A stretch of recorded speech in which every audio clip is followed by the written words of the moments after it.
Jack. Brian. My friend Brad is a director. Yes, he is. And Brad thinks that you are one of the more undiscovered talents out there. He sees your potential. He's tried repeatedly on this podcast to cast you in roles he thinks are appropriate for you. Yep.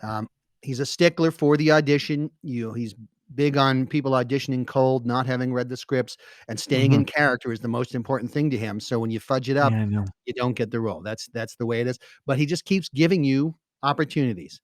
And today is no different, Jack. Okay, so Brad, feature film director, occasionally does little TV, but mostly a feature film director, and he's a real person, and he is your friend. And so now's my chance. Now's my chance to get a role and change my life forever. Yep, I just sent you a script, and you're going to read it and hopefully get that role. Okay. All right. This movie, I just got it, and I've just opened it, but I haven't read it yet. Yeah. So this movie is called Knock Knock, the movie. Okay. And it's a Touchstone Pictures, and it's going to be a trilogy of films. Based on the Knock Knock saga. So they think you are going to be great as the lead, whose name is Johnny Knox. Okay. And you can read it at any time. You'd be reading the role of Johnny. I'm just going to read Stan. So Johnny stands outside the front door. Okay. Knock, knock. Who's there? Harry. Harry who? Hurry up and answer the door. Knock, knock. Who's there? Smee. Smee who? Smee Harry again. Hurry up and answer the door. Knock, knock. Who's there? Orange. Orange who? Orange, you gonna bury up and open the door? Hurry up and open the door. Knock, knock. Who's there? Goliath. Goliath who?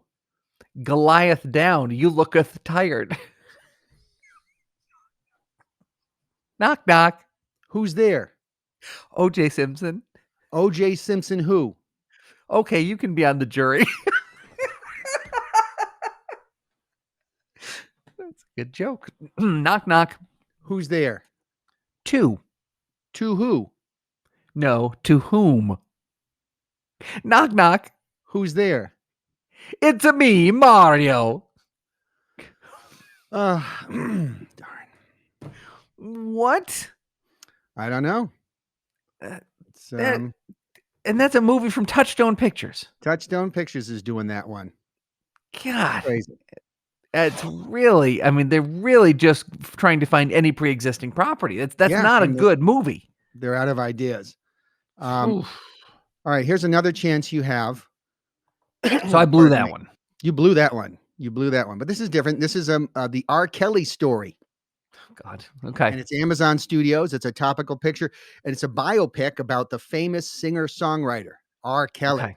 And they see you as the lead, R. Kelly. What? I don't know. They'll probably CGI you. Okay, so you have the script? So I'm sort of the Andy Serkis for pedophiles? Exactly. Okay. All right. Fair enough. I just opened the script. I am ready. All right. So exterior, Los Angeles street. The traffic light turns red and R. Kelly brings his Ferrari to a stop. As he waits, a car pulls up next to him, in the back seat of which he spots a turtle babe. He revs his engine to get her attention. Hey, baby, you're a pretty little thing. You know that? Caca. I couldn't help but notice you were smiling at me. Maybe you recognize me. That happens when you've sold 75 million records. Know what I'm saying, baby? Mama. Oh, baby. Well, aren't you a dirty little one? Keep talking like that, and you're going to get yourself in a mountain of trouble. Or maybe that's what you're looking for, baby? What I like about you is you don't need none of that makeup. You're all natural, just taking advantage of the gift that God gave you when you was born all those months ago. Mama. Pasaka. Oh, playing hard to get, I see. Well, that car seat you're in, that's a cheap model. I'd buy you a top-of-the-line model. And your mama's driving a Buick, baby. I can do better than that. Well, you think about it, baby. You change your mind, give me a call. My email address is rk@humpandkiddos.com. You have the prettiest eyes. Anybody ever tell you that, baby? Please tell me I didn't get that one. No, you didn't. No, you broke character. It's supposed to be R. God. Kelly. He's smooth. He is, yeah. What is Brad should not be doing that film? I am uncomfortable being associated with that. That is gross. In the COVID times, you take anything you can get. Not me. Wow, that is questionable material right there. Well, I sent you another script. There's another chance for you to land a role.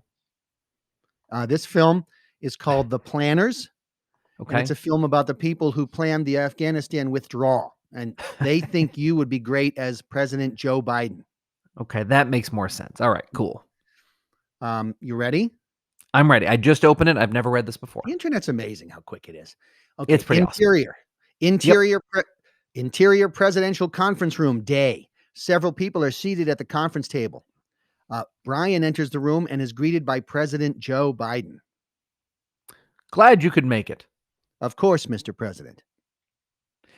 Take a seat and we'll get started.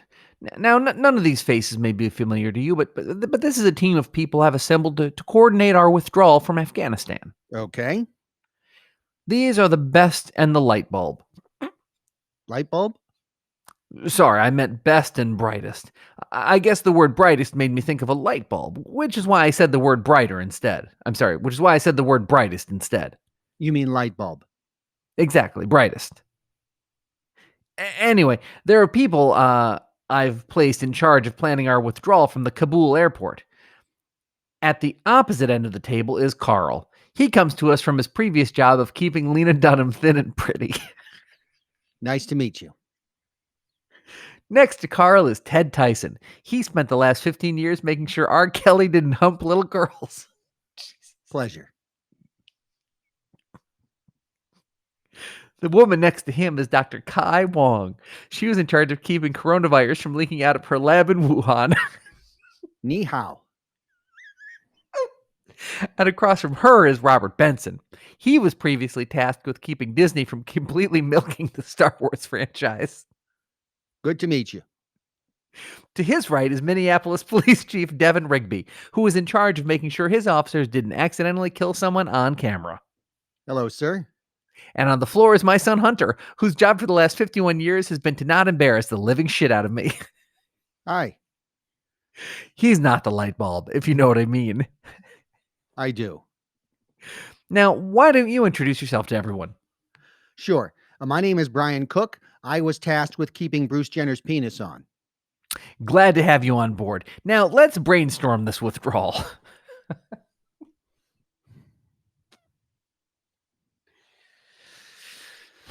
I guess as the president, I can't be cracking up all the time. So I guess I didn't get that, is what you're going to say, right?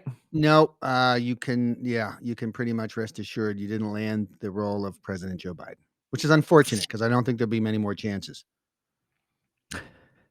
No, I would imagine not. Well, shoot, Brian. Well, that's disappointing and embarrassing. Well, you gave it a shot. It didn't pan out, but you know what? He keeps thinking of you, and that's all that matters. Well, I mean, that's not all that matters. It would matter if I got a job that would pay me 6 figures and I wouldn't have to work again. That's right. Ni hao. Ni hao. Well, Brian, that brings us to a conclusion of another episode of Questionable Material. You know what would be neat is if people could go ahead and review us and all that good stuff on things like Apple Podcasts. That's great when they do that.